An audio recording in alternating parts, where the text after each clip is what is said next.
En realidad, la opinión que nos pide este evento es cómo vemos desde la Fiscalía de Ecuador esta lucha contra la narcocriminalidad. Y me parece importante lo que se dijo esta mañana. Tenemos normas, tenemos convenios, tenemos una base, digamos, de acuerdos internacionales. El problema es que no los ejecutamos. Entonces, yo diría que si ese es un problema, deberíamos pensar en cuál es la solución. Al parecer, los ministerios o las fiscalías, si bien son autónomos desde el punto de vista constitucional, desde el punto de vista operativo no la son. ¿Y por qué digo esto? Porque las fiscalías, en la mayoría de los países, requerimos de otros organismos para que apoyen nuestro trabajo. En el caso de un tema muy relacionado a la narcocriminalidad, como el lavado de activos, hay un organismo que es las unidades de análisis financiero, que no pertenecen a las fiscalías, sino a dependencias de la función ejecutiva por lo general, que hacen ese análisis de esas operaciones irregulares e inusuales. Y si ellos consideran que ahí podría haber alguna infracción, se la mandan a los fiscales para que investiguemos. Se ha dicho suficiente, me parece, o tal vez no se ha dicho suficiente lo que pasa con la policía, exceptuando algunos países en donde la institucionalidad policial ha ganado la confianza ciudadana. Yo diría, no puedo hablar a nombre de otros países, pero sí en el caso mío de Ecuador, no creo que esa confianza ciudadana esté ganada por parte de ellos. ¿Y por qué no está ganada? No por una antipatía institucional, está ganada por una aberrante conducción de los procesos investigativos, en donde han creado falsos positivos, donde han creado en estos falsos positivos para dar gusto al ministro del Interior o al presidente de la República o a la mamá o qué sé yo, de que Juan es responsable del delito que ya ellos sancionaron como en los medios de comunicación como tal. Entonces, con esos socios que tenemos los ministerios públicos o las fiscalías generales del Estado, la verdad es que a nivel interno de nuestros países es muy difícil trabajar casos de la gravedad como los que provienen de la narcocriminalidad. Y por lo tanto, valdría la pena de que comencemos a precisar que en base justamente de nuestra autonomía, poder generar acciones de política concertada en materia internacional entre las fiscalías. ¿Cómo hacer si tenemos los instrumentos necesarios y no los utilizamos? Pues bien, pensaba yo que este problema y de las reuniones que tenemos, que por cierto son importantes y siempre avanzamos con ellas, nuestras fiscalías en estos eventos reúnen a sus más altas autoridades. Sin embargo, la parte operativa de las resoluciones que se toman ya casi están fuera del control de las máximas autoridades. Y por lo tanto, Ecuador propone que en esta lucha cooperativa contra la narcocriminalidad tengamos una agenda conjunta. Una agenda conjunta que parte de lo que ya se ha dicho y muy bien. El delito, este grave delito o los graves delitos que se generan a través de la narcocriminalidad no son necesariamente los delitos a los que estuvimos acostumbrados a enfrentar. Ya lo decía Jorge de Uruguay, es decir, en este momento un país que nunca conoció los delitos que hoy se cometen, muchos de esos están ocurriendo precisamente por estas organizaciones criminales que disputan espacios, disputan poder en cada uno de nuestros países. Y mientras ellos actúan internacionalmente, nosotros seguimos teniendo la mirada y la perspectiva de lo nacional. ¿Por qué? Porque el concepto de soberanía está aplicado en términos diferentes a lo que nosotros en materia penal podemos entender como soberanía. ¿Cuál es la soberanía desde el punto de vista de un país? Tener la capacidad y la eficacia suficiente para luchar precisamente contra estos crímenes, que afectan a la mayor parte o a buena parte de nuestros conciudadanos. Solo con la creación de esos espacios de terror es suficiente para que nosotros tengamos que mirar eso con otra perspectiva. ¿Qué hemos hecho? Sí, hemos hecho cosas importantes. Creo que Argentina hoy nos presenta una muy buena iniciativa de esta Procuraduría de la Narcocriminalidad. ¿Cómo encajamos eso con una visión de conjunto? Porque estos problemas, como hemos visto esta mañana y lo hemos visto en varias reuniones, no solo le afectan a nuestros países individualmente, nos afecta colectivamente y como región mucho más. Y por lo tanto, en esa perspectiva de tener organismos que además de los fiscales generales o procuradores cooperen y definan esas políticas, tendríamos que tener instrumentos operativos en cada una de nuestras fiscalías, que no solo pueden ser las direcciones de asuntos internacionales, sino enriquecer más esas direcciones para que la cooperación realmente se concrete. Los que, como decía Rosana, tenemos la mala suerte de ser fiscales, no es fácil que podamos atender también las cosas del día a día. No lo es, simplemente no lo es. Entonces, pensar en que en un espacio como la IAM tengamos una unidad de inteligencia que contribuya con el análisis que hace la unidad de narcocriminalidad argentina, más las unidades que tiene cada uno de nuestros países, en esa perspectiva ya mucho más de política criminal que solamente desde una perspectiva legal, creo que podemos entender de mejor manera lo que pasa en nuestros propios países y ejecutar acciones mucho más contundentes. AIAMP ha trabajado en la estrategia de fortalecimiento de la Red Iberoamericana de Trata de Personas que nació en el 2011. Hoy, a través de esa red, trabajamos varios países persiguiendo los delitos que se han mencionado. Y miren ustedes, ¿qué es lo que pasa? La trata de personas tiene organizaciones criminales y nosotros transnacionales, pero nosotros solo las perseguimos nacionalmente, porque supuestamente la banda de los rastrojos que está en alguna ciudad de algún país nuestro no ha hecho nada en nuestros países, pero ahí se captó a las mujeres, más abajo se lavó el dinero y más allá asesinaron a la mujer que los delató.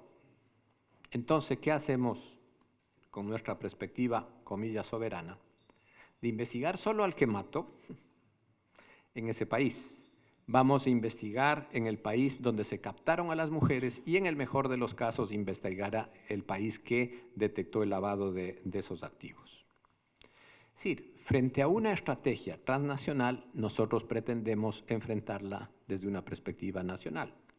Eso es como decían los chicos de la revolución de los jóvenes franceses en el 69, que era más o menos lo siguiente, que decían, ya que ahora no sabemos las respuestas, nos cambiaron las preguntas. Entonces, tenemos que también responder a esas nuevas preguntas.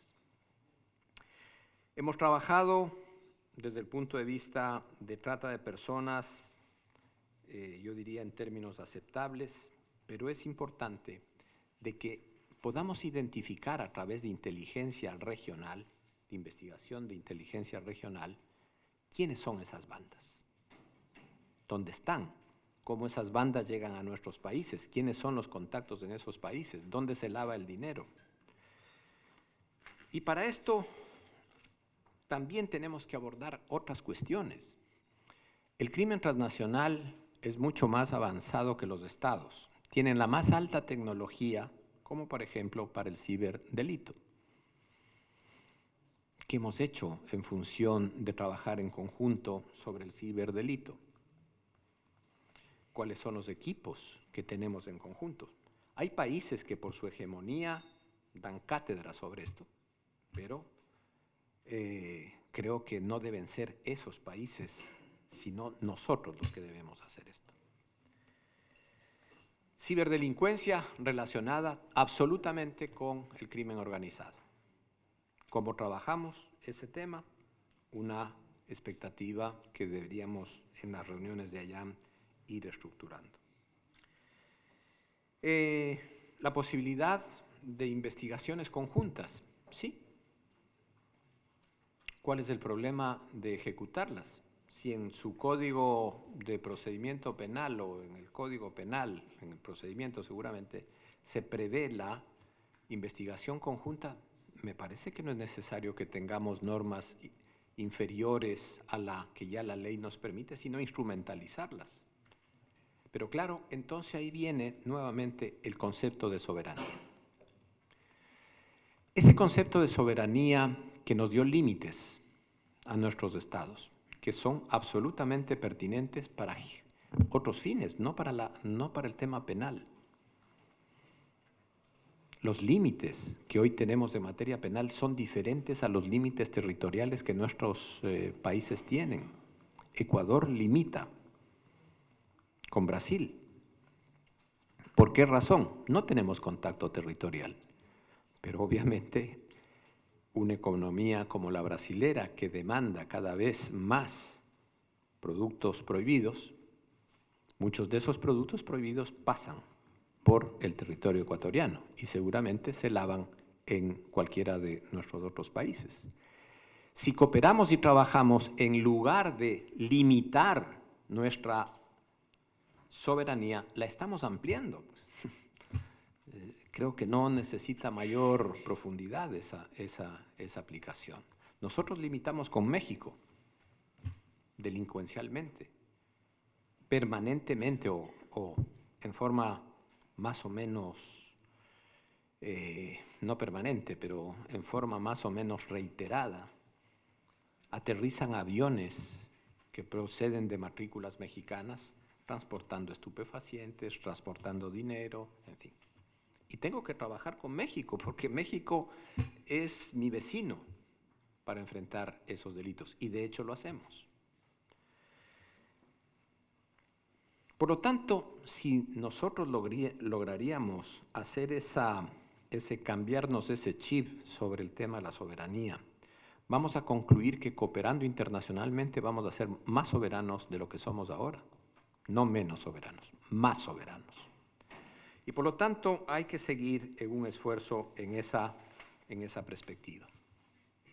Otro delito que tiene relación a la criminalidad organizada, los delitos que están relacionados a los teléfonos celulares.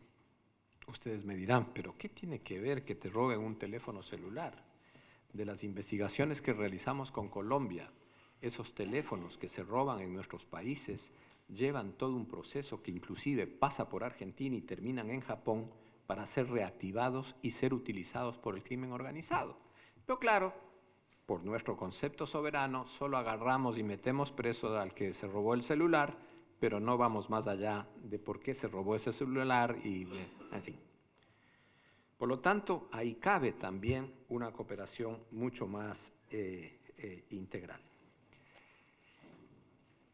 Y nosotros, desde Ecuador, con varios países, hemos venido trabajando un borrador de una idea, de proponer algo más, además de todas las normas que ya tenemos, a ver si desde el punto de vista de la política de nuestros países, podemos avanzar en un instrumento que nos permita justamente judicializar e investigar en un espacio geográfico mucho más amplio, que sería los países de la región sudamericana, con una corte que investigue fundamentalmente temas producidos por el crimen organizado internacional y que estarán básicamente delitos como lavado de activos, enriquecimiento ilícito, tráfico de estupefacientes y sustancias psicotróficas, psicotrópicas, tráfico ilícito de bienes culturales, delitos cibernéticos, lavado de activos, falsificación, utilización de medios electrónicos para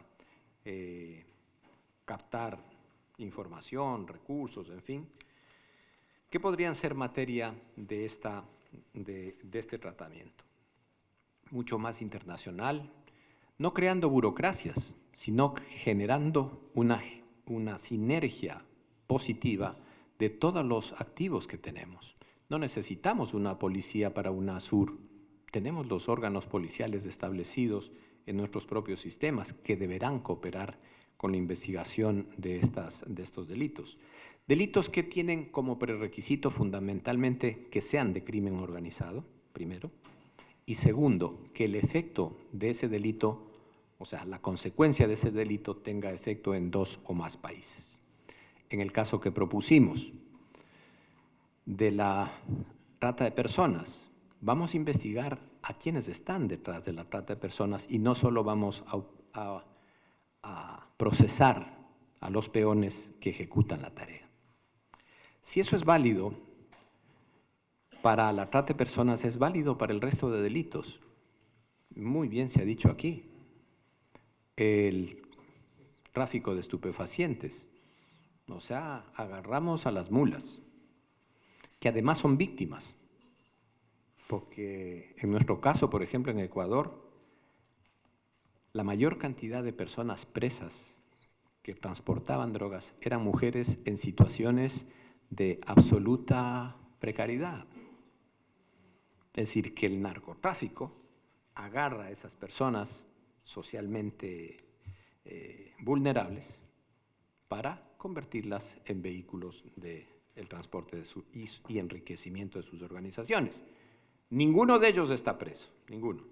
Todos son, no digo gerentes de bancos, pero propietarios de bancos, gente muy importante. Centroamérica puede, Honduras puede saber y explicarnos mucho sobre eso, ¿no? Panamá también.